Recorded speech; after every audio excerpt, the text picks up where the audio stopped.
네, 한판 브리핑 시간입니다. 오마이뉴스 곽우신 기자 나오셨습니다. 안녕하세요. 네, 안녕하세요. 네, 안녕하세요. 국민의힘이 예고했던 대로 오늘 개혁신당과 함께 통일교 특검법을 공동 발의했어요. 네, 오늘 공동 발의해서 제출을 했습니다. 일단 양당 합의안으로 구성이 됐는데 특검 후보는 법원 행정처가 2명 추천하는 식으로 정리를 했고 이 중에 대통령이 1명을 임명하는 방식입니다. 이번 공동법안 발의자에는요. 국민의힘 의원 107명과 개혁신당 의원 3명까지 전원이 이름을 올렸다고 하는데요.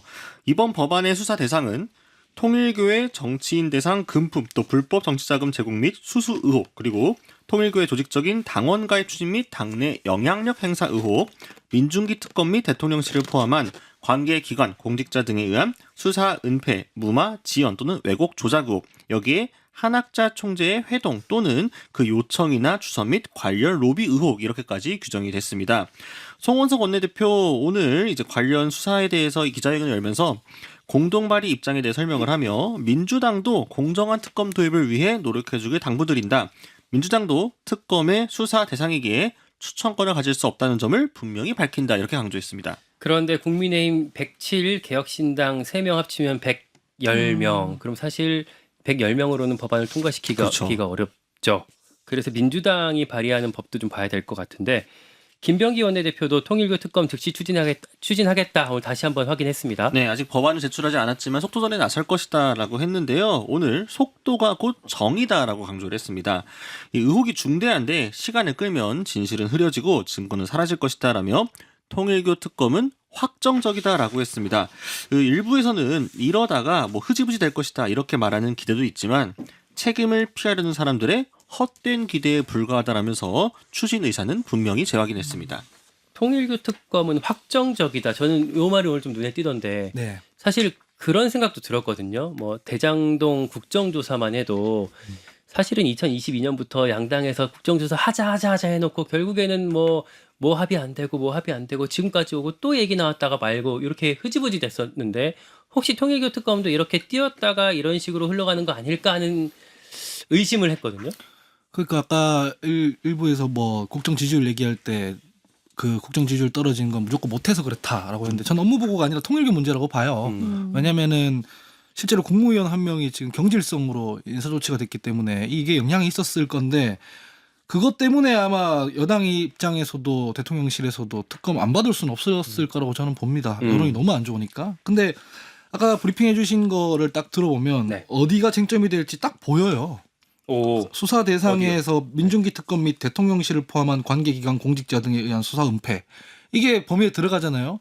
이건 통일교 그 특검이 아니게 돼요. 대통령실 특검이 되는 거지. 어떻게 이걸 받겠습니까, 사실은. 그러니까 이런 경우에는 대통령실이 명확하게 뭔가를 무마했다는 정황이 나와야 돼요. 이를테면 최상병 특검 같은 경우에는 이미 수사라든가 이런 것들이 잘 진행됐고 어떻게 하기로 마음에 먹어서 국방부 장관까지 승인이 됐는데 대통령실에서 뒤집어졌다는 정황이 있었지 않습니까? 근데 이번 경우는 이 의혹이 나오자마자 대통령실에서 바로 엄정하게 수사하라 그러고 국무위원 사실 경질성 인사를 해버리고 그리고 그게 따라서 국수본에서 전담팀 만들어서 수사 진행하고 뭔가 은폐하려는 시도가 없어요. 근데 그 정황을 제시하지 못하면서 대통령실까지 타고 올라간다 그러면 이걸 입장을 바꿔서 지금 야당이면은 이거를 합의가 되겠습니까? 그래서 사실 특검이나 국조 같은 거 합의하려면 처음에는 범위를 정확하게 맞춰서 해야 돼요. 그러니까 이거라도 받을 만한 범위 내에서 합의를 하고 그 합의를 통해서 뭔가 문제가 드러나면 다시 또 특검하자고 하든가 이렇게 빌드업이 돼야 되는 거거든요. 그래서 국민의 입장에서도 지금 대승적으로 민주당이 여기에 합의하겠다고 했으니 통일교에 맞춰서 수사 범위를 짰으면 좋겠다 이렇게 말씀을 드립니다. 합의가 될 걸로 보세요. 이 수사 범위 대상에서 대통령실이 들어가 있잖아요. 그럼 차일피일 걸릴 겁니다. 정 의원님 어떻게 보시나요? 정확하시네. 제가 보더라도 지금 이미 개혁신당하고 국민의힘에서 어떤 부분을 수사 대상으로 할 것인가 했고 그런 것이 국민들이 굉장히 지금 알고 싶어하는 대목이에요. 그런데 지금 그렇게 일고의 그런 택도 없다라는 듯이 하다가 그래갖고 참 평론가들도 참 고생이다 제가 속으로 생각했어요. 그동안에 이 특검이 되어서는 네. 안 되는 거에 대해서 정말 여러 가지 얘기들을 쏟아 놓았는데 물론 우리 하 대변인은 아니실 거라고 보는데요. 근데 지금 또 이제 말들을 바꿔야 돼. 이제 평론한다 아니 그러면서. 평론가뿐만 아니라 박수현 수석 대변인만 해도 일요일까지만 해도 아니라고 했었잖아요. 일고의 가치 없다 했죠. 네, 근데 월요일 그런데 아침에 바뀌었죠. 조금씩 변하더라고. 박수현 수석 대변인은 아무래도 들으니까. 그랬는데 요번에 지금 무슨 얘기가 나오냐면 민주당에서는 2022년 이후 거를 가지고 하자고 자꾸 그러는 모양이에요.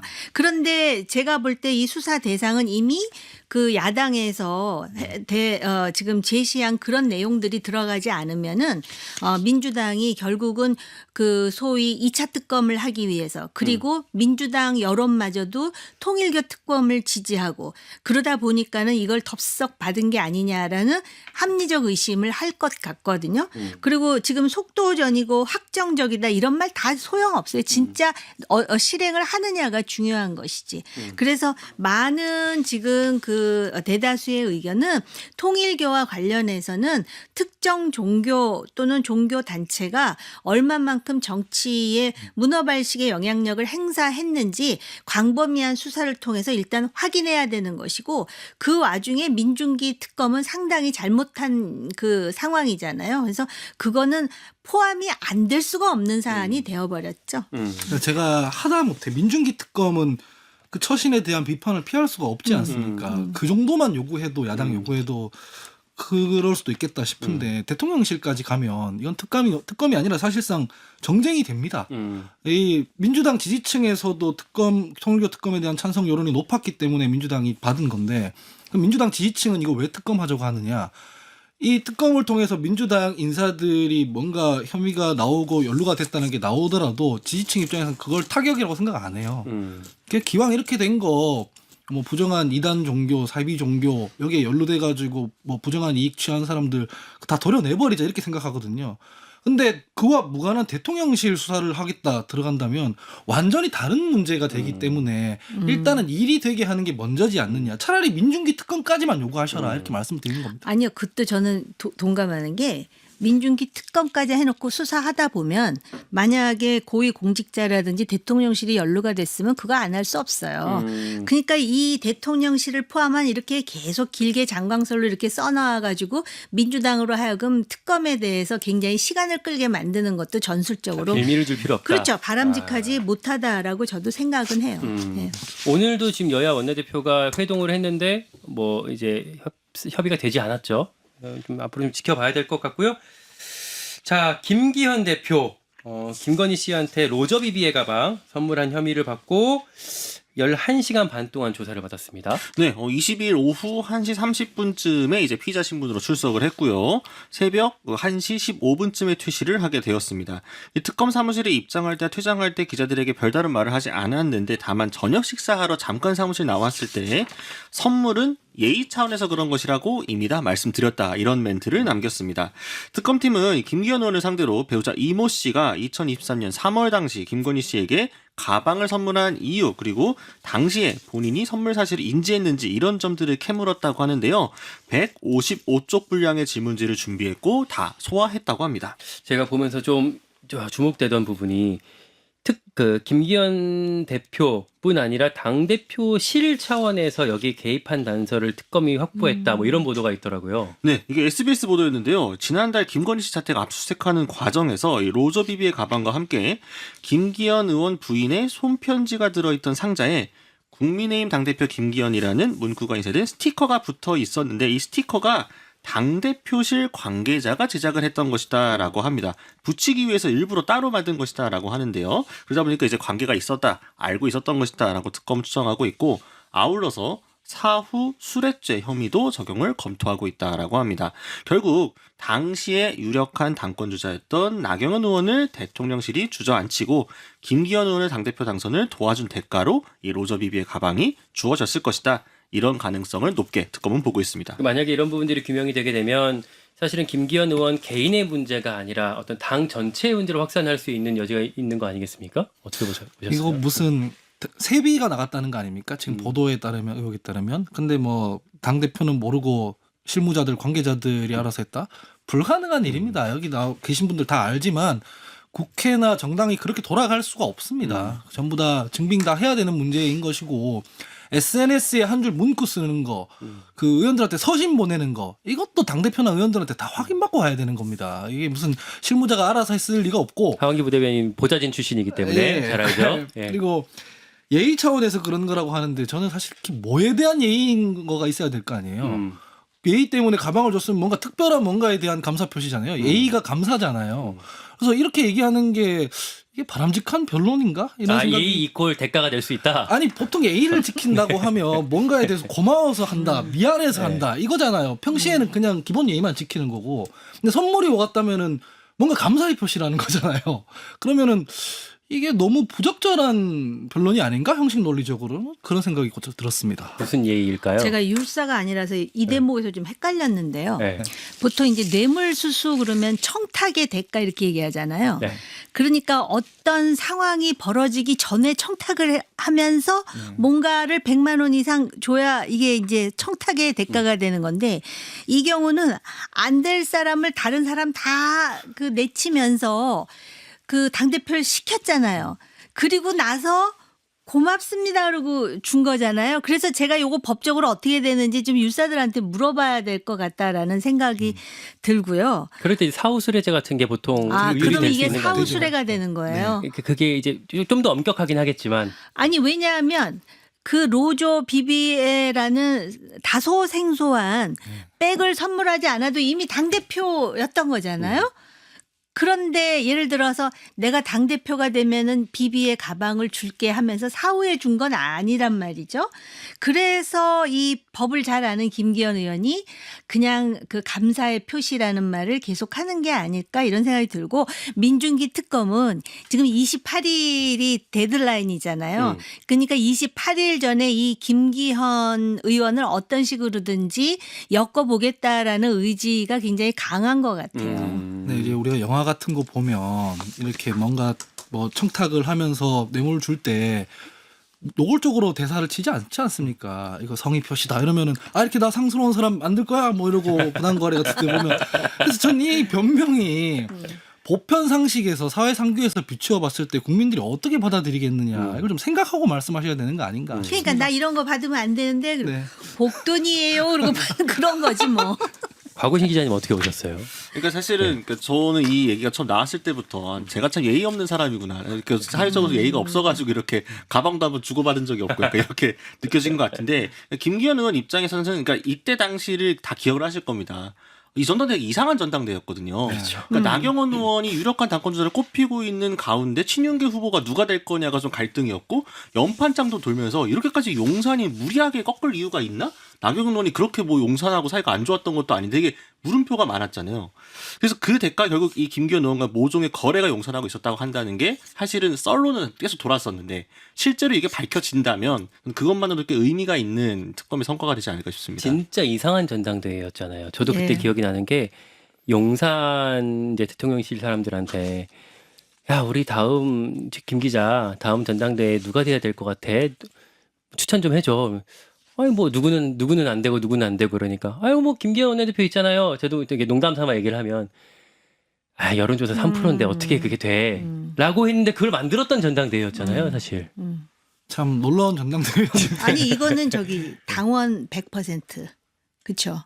그러니까 이거 아니에요. 그쵸. 원래는 민심 1위 후보가 뭐 다른 분이 계셨고, 당신 100%일 거야 아마. 근데 당심 1위도 있었는데 나경원 의원인가 그랬을 거예요. 네, 근데, 맞아요. 근데 그걸 또 인위적으로 연판장과 뭐 이런저런 어떤 행위들로 실제로 적출을 하다시피 해서 끌어올린 거거든요. 아무 말도 하지 않으면 아무 일도 일어나지 네. 않는다. 뭐 이런 그래서 것들. 예. 참 신비로운 전당대회이긴 했는데 가방 요구가 썼네요. 네.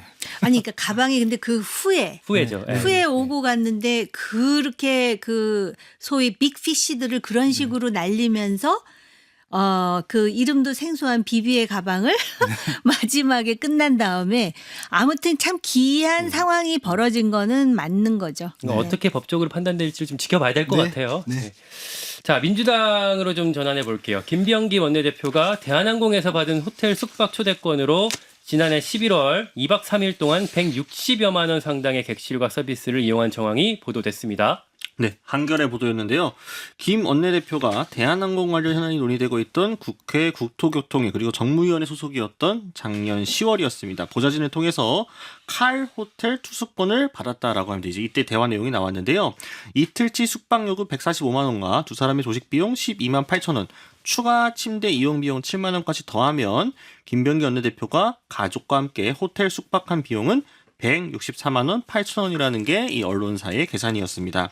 그래서 이날 국회에서 기자들이 좀 따라붙어가고 질문을 했는데요. 상당히 좀 불쾌하다는 반응을 보였습니다. 그걸 왜 물어보냐? 상처에 소금 뿌리고 싶냐? 도대체 왜 그러는 건가라고 이야기를 했고요. 적절하지 못했다. 이런 이야기를 듣고 싶은 거냐? 맞아요? 됐어요? 이런 식으로 이야기를 해서 논란이었는데요. 이후에 별도로 언론 공지를 통해서 이유를 불문하고 적절하지 못했다라고 했고요. 다만 현재 기준으로 1일에 30만 원대의 이제 그 비용이 발생했다라고 했고 관련 비용은 즉각 반환하겠다라고 밝혔습니다. 네, 하원기 부대변인님. 뭐 제가 사람 비판하는 걸 되게 조심스러워 하는데 이거는 네. 방어가 잘 안 되는 건이지 않습니까? 네. 부적절했는데 특히 더 부적절했던 건 오늘 그 기자들 앞에서 했던 얘기가 더 부적절한 것 같아요. 기자들 질문하는데 막 윽박 지르듯이 뭐 그래 잘못했다 뭐 이제 됐냐 이런 거잖아요. 지금 몇 번 사실 반복됐던 해명이었어요. 예, 그렇게 하면 안 됩니다. 사실은 뭐 저희 당에서 보면은 이제 언론에 적대적인 분들도 계시고 뭐 그 나름대로 이유도 있겠지만 사실 언론이랑 정치권이랑 길한 관계일 수밖에 없는 거지 않습니까? 긴장 관계일 수밖에 없는 거고 누가 봐도 부적절해 보이는 이런 거였으면 물을 수밖에 없는데 좀 당사자 입장에서 불쾌하더라도 서서 제대로 입장을 말하고 잘못했으면 잘못했다고 얘기를 해야 되는 거지. 이런 식으로 대응하면 더 불난집에 기름 붓는 격이다. 그래서 지금이라도 이 태도까지 포함해서 제대로 사과를 하고 해명하시는 게 바람직해 보입니다. 그래서 아마 추가 해명을 내놓은 게 지금 말씀 네. 주신 이유 불문 적절하지 못했습니다라는 게 이제 추가 당 공보국을 통한 이제 그래서 해명이었는데 거기에 또 추가로 붙었던 게 다만 숙박료는 상당히 편차가 큽니다라고 하면서 1일 30만 원대 초중반이었다라고 이제 어떤 뭐 사실관계 네. 다르다라고 이제 붙였거든요. 근데 저는 여기 또 약간 주목이 되는 게 한겨레 보도는 2박 3일 동안 160만 원이라는 거였어요. 네. 근데 해명은 1일 30만 원. 네. 이틀이면 60만 원인 거잖아요. 뭐 네. 그것도 이제 편차가 있긴 하지만 약간 좀 이 해명을 봐도 조금 이게 그냥 넘기기 어려운 해명들이 자꾸 붙는 거 보면서 좀 안타까운 생각이 드네요. 이게 제주 칼 호텔 얘기하는 거예요? 어디 칼이에요? 봐야겠네요, 그거는. 네. 그리고 10월, 그러니까는 이게 또 그 시기에 따라서 호텔 레이트가 달라지지 않을까요? 그렇죠. 네. 그리고 기본적으로 청탁 금지법이라는 게 있잖아요. 이런 거 이렇게 받아서 막 써도 되는 거예요? 저 이거 처음 보는데요. 이렇게 쓰면 안 되는 거잖아요. 그런데 아까 말씀하셨듯이 그렇게 해놓고 그것에 대해서 질문을 하니까는 아니 당혹해 하면서 막 어디 쥐구멍에라도 숨고 싶어야 이게 자연스러운 일인데 너무 당당하다 못해 이 불쾌감을 이런 식으로 직설적으로 이렇게 표출해도 되는 것인가? 이런 생각이 드네요. 그리고 아니, 나서 의원들한테 네. 이런 게 잘 안 와요. 저는 이거 보면서 아씨 국회의원들 다 이런 거 뒤에서 받고 있는 거 아니야? 이런 생각이 드는데 원내대표니까 온 건가? 이때는 아마 원내대표가 아니었어요. 아, 네, 그래요? 원내대표가 네. 아니었습니다. 작년 10월이군요. 네. 작년 대한항공 합병 관련 10월이면은 등의 이슈가 있을 때였죠. 이분이 국토위였어요? 네, 여기 보면 국토위랑 정무위 같이. 아무튼 안 되는 일이잖아요. 그렇죠. 네. 그리고 이렇게 해명하면 안 되는 것이고요. 근데 요새 이제 아까 우리가 통일교 얘기도 하고 또 그런가 하면 정치인들끼리 그 백 얘기도 하고 그랬는데 이런 일들이 과거에 이런 것이 하나 터지면은 굉장히 이거에 대해서 막 조심스러워하고 당혹해하고 그랬는데 지금은 오히려 이런 것들이 막 빈발하면서 이런 그 태도까지 우리가 봐야 되는 지경에 이르는 것인가. 이거는 원내대표 아니라 그보다 더한 직위에 있다 그래도 이건 정말 잘못한 거죠. 예. 그리고 국민의힘도 이거에 대해서 상당히 그 뭐라 그럴까 매서운 공격을 해야 되는 거예요. 국민의힘에서 이런 정도 논평이 나왔더라고요. 청탁금지법은 직무 관련성 여부를 떠나서 100만 원이 넘는 금품 수수를 금지하고 있다. 국민이 수긍할 만한 설명을 내놔야 한다. 뭐 이런 정도 논평을 내놓고 있습니다. 네, 뭐 옳다고 생각합니다. 그래서 이 문제에 대해서는 김병기 원내대표께서 제대로 해명을 하시는 게 옳다고 생각합니다. 곽우신 기자님도 취재하는 입장에서 이걸 네. 보셨을 때 좀 뭐랄까 좀 덧붙이실 말이 있으실 것 같은데. 아니, 그러니까 그 사실은 그 언론사 이 국회 출입하는 기자들 입장에서는 의원들이 언론에 대해 굉장히 적대적으로 대한다는 느낌을 종종 받거든요.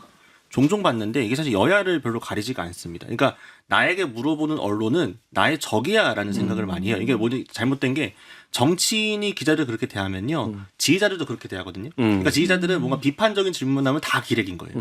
나한테 우호적인 질문을 하는 언론만 진영에 이제 포괄되는 기자로 인정해주고 참 기자가 되는 거고. 그러니까 이런 문화가 있다 보면은 기자들의 질문이 위축될 수밖에 없어요. 그러니까 내가 현장에서 어쨌든 조금 날카로운 것도 물어보고 사실 그 사람하고 친해지고 밥 얻어 먹으려고 출입하는 건 아니잖아요. 근데 그 후배 기자들이 이제 일선에 사다 보면 워낙 이렇게 압박들이 심하다 보니까 그래서 저 같은 경우는 후배들과 힘들었을 때 제가 대신 나가기도 하고 막 그런 경우도 가끔 있는데 그러니까 이런 것들로 자꾸 하게 되면 결국 정치인들이 더 일하기 편해지는 거예요.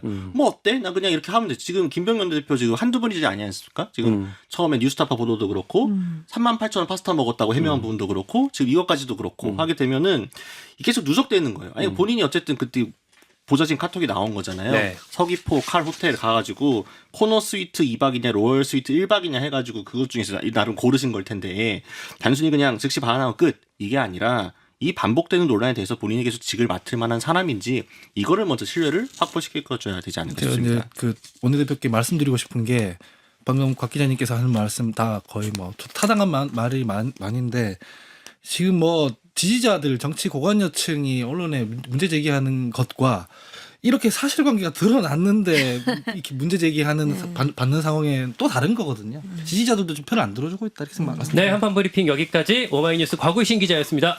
감사합니다.